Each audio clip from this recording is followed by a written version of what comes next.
Let's talk for a moment about multiplexing and what that is. There are actually a couple of kinds of multiplexing, but let me describe it first of all. The idea of multiplexing is to have one wire, only one wire, but to have more than one conversation going on at the same time on that wire. Now, there are a couple of ways that we can accomplish that. One way that we can do that is through what we call frequency division multiplexing. That is to say, we divide frequencies up into groups, and the receiver listens to this frequency in order to get one signal, and this frequency in order to get another signal. I'd like to look at a very well-known tune, Dona nobis pacem, a round. So we can hear different melodies going on at the same time. So, for example, the right hand plays this.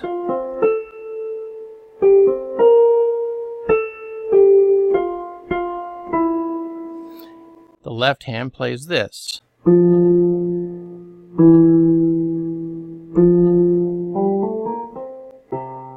You put the two together,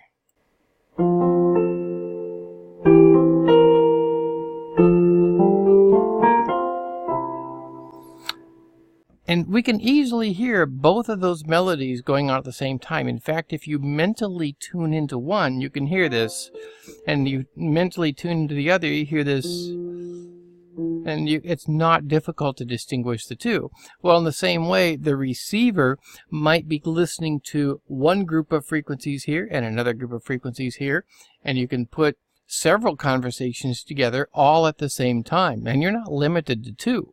You can have 3, 5, 10, whatever number of conversations all going at different frequencies all at the same time.